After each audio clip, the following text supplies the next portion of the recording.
1 मे हा महाराष्ट्र राज्याच्या स्थापनेचा दिवस. नेमकं ह्या काळामध्ये ज्या काही घडामोडी देशाच्या पातळीवरती आणि राज्यातही घडल्या त्याच्यातून महाराष्ट्र दिनाकडे थोडंसं दुर्लक्ष झालं असं वाटतं आहे. एक घटना जी घडली पवारांच्या बाबतीतली, पवारांचा जो भूकंप म्हटला जातो आणि त्याच्यावरची व्हिडिओ आणि मग त्याला प्रतिसाद मिळणे. दुसरी घटना राज्याच्या राजधानीत चालू आहे. केजरीवाल यांचं जे शीश महल, त्यांचा जो बंगला आहे ऐशो आराम असलेला सरकारी, त्याच्यावरती एक मोठं धिंगाणा चालू आहे. आणि तिसरं कर्नाटकमधले निवडणूक चालू आहे आणि त्याच्यामध्ये नेमकं ते बजरंग दलावरती पण कशी बंदी आणावी असं काँग्रेसच्या घोषणापत्रातच जाहीरनाम्यामध्ये त्यांनी नमूद केलं आणि त्याच्यावरचा एक गोंधळ चालू आहे. या सगळ्यामध्ये म्हणजे माध्यमांनी तिकडे लक्ष दिल्यामुळे महाराष्ट्र राज्याच्या स्थापनेच्या निमित्तानं काही एक चर्चा जी व्हायला पाहिजे होती वर्धापन दिनाची, ती झाली नाही.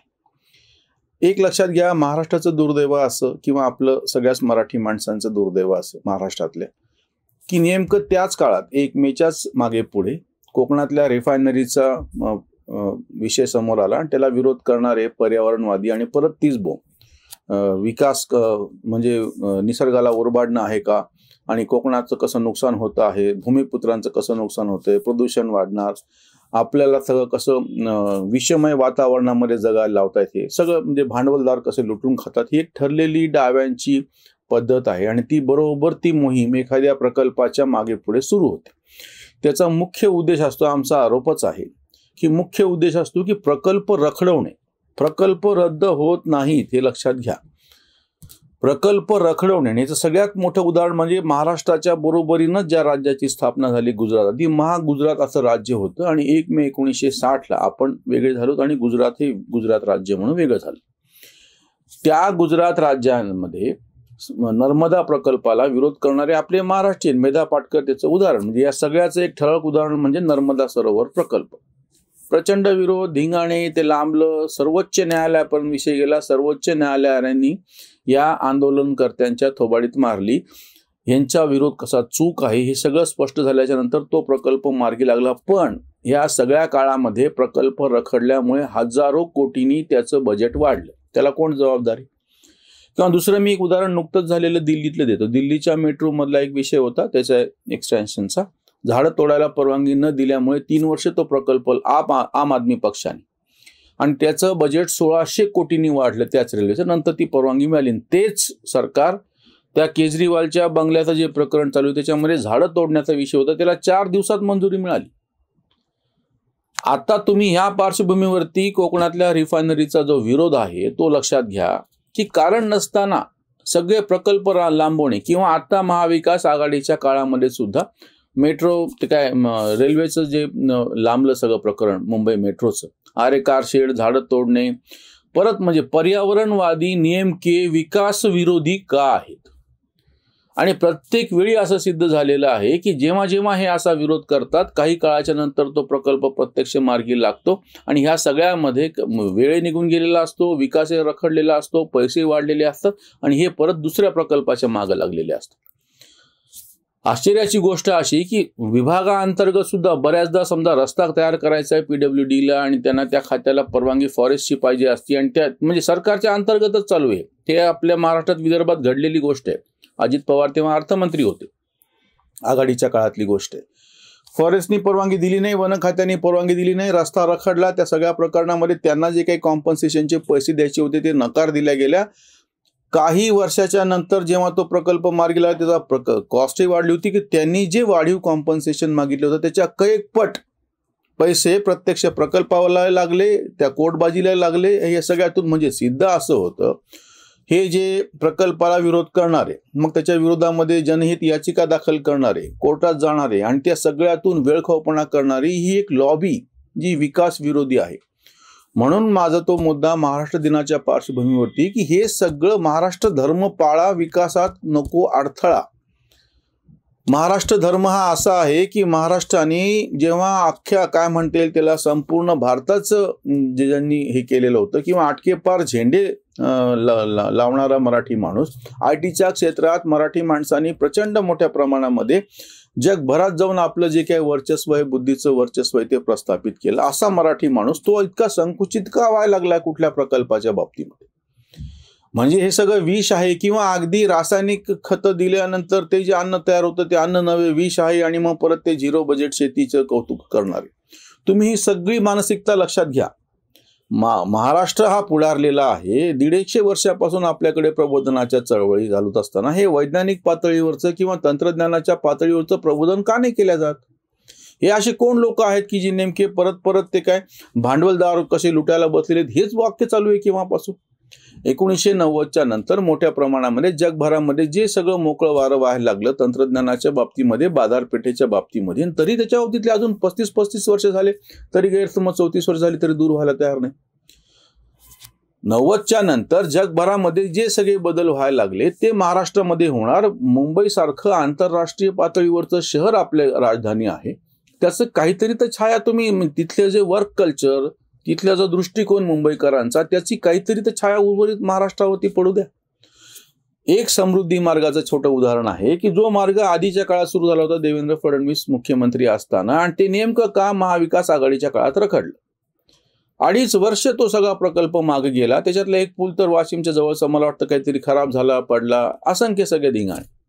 आणि नेमकं उलट 10 महिन्यामध्ये हे सरकार सत्तेवर आलं आणि पहिला भाग म्हणजे त्याचा शिर्डीपर्यंतचा भाग पूर्ण झाला आणि आता उरलेला पण प्रकल्प लवकर पूर्ण होतो. हे असं कसं काय होतं? तुमच्या सगळी धोरणं ही विकास विरोधी कशामुळे आहेत? महाविकास आघाडीनं किंवा आधीच्या आघाडी सरकारनं हे सगळे विकासाचे जे प्रकल्प आहेत ते तातडीनं मार्गी लावले, असं का होत नाही? किंवा मोदींनी त्या इंडिया टुडेच्या कॉन्क्लेव्हमध्ये 75 दिवस म्हणजे जानेवारी, फेब्रुवारी, मार्च पहिल्या 3च महिन्यात ह्या वर्षातल्या याच्या बाबतीमध्ये एक अतिशय सुंदर अशी मांडणी त्याच्यात केली होती की 75 मोठी कामं देशाच्या पातळीवरती विकासाची. कुठेही धार्मिक विषय नव्हता, कुठेही बाकीचे कुठलेही संशयास्पद किंवा सामाजिक तेढ निर्माण करणारे विषय नव्हते की हे झाली. ह्याची दखल माध्यमं का नाही घेत? संपूर्ण उत्तर प्रदेश हे राज्य रेल्वेचं इलेक्ट्रिफिकेशनचं काम 100% पूर्ण झालं. आताही महाराष्ट्रामध्ये मोठ्या प्रमाणात ते काम चालू आहे, मनमाड, औरंगाबाद पर्यंत आणि पुढे जालना, परभणीपर्यंत. मग ह्या सगळ्याच्या बाबतीमध्ये ह्याला गती मिळावी किंवा जिथे गती मिळालेली आहे त्याच्या बातम्या पुढे करणे, असं आम्ही का नाही करत? आम्ही नेमकं हे जे आता रिफायनरीला विरोध करणे, 1 मेच्या निमित्तानं हा मुद्दा समोर येतो आहे की जे राष्ट्र, जे राज्य अतिशय पुढारलेलं आहे, शहरीकरण झालेलं आहे, प्रबोधनाच्या चळवळी चाललेल्या आहेत, मुंबईसारखं आंतरराष्ट्रीय घडामोडीचं व्हायब्रंट असं मोठं शहर तुमच्याकडं आहे, हे असं सगळं असताना तुम्ही कारण नसताना विकास विरोधी असे हे जे काही तथाकथित पर्यावरणवादी आहेत त्यांच्या कच्छपी का लागतात? किंवा हे जे लोक आहेत त्यांचा जो विरोध करण्याची जी पद्धत आहे ते ओळखून जरा एकदा त्यांना समज दिली गेली पाहिजे. वारंवार त्याच पद्धतीने विकासाच्या विरोधातलं हे वातावरण असं का निर्माण केलं जातं?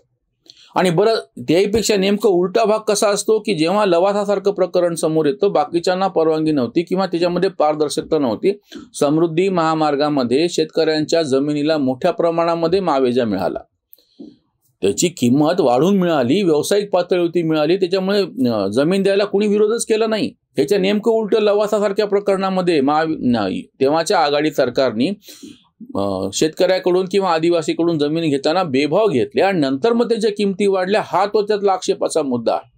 म्हणजे एक तर तुमचा सगळा दृष्टिकोन विकास विरोधी आहे आणि जेव्हा केव्हा विकासन काहीतरी अशा प्रकल्पाच्या नावाखाली तुम्ही काहीतरी लवासासारखे प्रकल्प करता, तेही संशयाच्या ह्याच्यामध्ये अडकतात, कारण की तुमची ही अशा पद्धतीची धोरणं. आताचं जे सरकार आहे किंवा कुठलंही सरकार असो, महाराष्ट्रासारख्या पुढारलेल्या राज्यामध्ये ज्या ज्या सरकारला इथून पुढे सत्ता राबवायची आहे त्यांनी हे लक्षात ठेवावं की विकासाची कामं कुठल्याही कारणानं लांबून चालणार नाहीत, किंवा एखाद्या प्रकल्पाचा जेव्हा नियोजन केलं जातं त्याच वेळेस त्याच्यामधले पर्यावरणाच्या संदर्भातले जे जे काही निकष आहेत ते पाळले गेले की नाही पाहून तो प्रकल्प अहवाल तयार करतानाच आधीच, म्हणजे समजा रिफायनरी इथं घ्यायची आहे हा निर्णय घेण्याबरोबरच त्या ठिकाणच्या पर्यावरणाचे जे काही सगळे काय म्हणता येईल नियम अटी आहेत त्याच्या संदर्भातले काय पथ्य पाळायचे हे सगळं झालं पाहिजे. म्हणजे जेव्हा घोषणा होईल त्याच्यानंतर तातडीनं तो प्रकल्प पूर्ण झाला पाहिजे. आज दुर्दैवाने ह्याला विरोध करणारी जी ही सगळी लॉबी आहे ती महाराष्ट्रातली मोठ्या प्रमाणात NGOची लॉबी आहे. आणि इथंच नाही, म्हणून म्हणलं उदाहरण दिलं, महाराष्ट्रातलीच माणसं गेले आणि त्यांनी गुजरातमधल्या प्रकल्पाला विरोध केला, मेधा पाटकरन ते. हा दृष्टिकोन आपल्याला पूर्णपणे बदलायला पाहिजे. त्याच्यावरची ही उसंत वाणी. महाराष्ट्र धर्म मनोमन पाळा, नको आडथळा विकासाचा. महाराष्ट्र नाही हा घर कोंबडा, दौडे त्याचा घोडा दूर दूर. सात वाहन ते शूरवीर राजे, वाकाटक गाजे अजिंठ्यात. शिल्प समृद्धीची कैलासही लंका, राष्ट्रकूट डंका वाजतो हा. यादवे बांधला भव्य देवगिरी, कौतुके हे उरी मावे चिना. महाराष्ट्र माझा संत महंतांचा, कळस हो त्याचा शिवराय. कांत नका लावू क्षुद्रतेने बोल, आहे अनमोल महाराष्ट्र. इथली परंपरा आहे. सातवाहनांसारखे पराक्रमी राजे ज्यांची राजवट 450 वर्षे राहिली आणि भारतातल्या बहुतांश भूभागावर होती, आणि त्याचा कळस म्हणजे शिवाजी महाराज. की मराठा साम्राज्य शेवटच्या टप्प्यामध्ये एक असा कालखंड होता की 2/3 भारताच्या भूभागावरती मराठ्यांचं वर्चस्व होतं. म्हणजे महाराष्ट्राची इतकी व्यापक अशी झेप राहिलेली आहे, इतकी दूरदूरपर्यंत झेप राहिलेली आहे, आणि त्या महाराष्ट्राला तुम्ही काहीतरी संकुचित करायला लागलात, विकास विरोधी बनवायला लागलात. हे अतिशय निंदनीय असं आहे. कोकणातल्या प्रकल्पाला जो विरोध होतो आहे तो अकारण आहे. त्याची कारणमीमांसा योग्य ते करून तातडीनं हा प्रकल्प पूर्ण होणं हेच महाराष्ट्राच्या हिताचं आहे. आणि नंतर पुन्हा हेच ओरड करतात की महाराष्ट्रातले प्रकल्प कसे पळवले म्हणून. जो गुजरात आपल्या बरोबरीनं राज्य म्हणून ज्याची निर्मिती झाली तो आर्थिकदृष्ट्या आणि बाकीच्या व्यावसायिकदृष्ट्या कितीतरी संपन्न आपल्यापेक्षा आहे. याचं उदाहरण लक्षात घेऊन आपणही त्या संपन्नतेकडे वाटचाल करण्यासाठी विकासाचे प्रकल्प तातडीनं मार्गी लागले पाहिजेत आणि त्यांना अनाकारण जो विरोध आहे तो बंद झाला पाहिजे. इथेच थांबूया. धन्यवाद.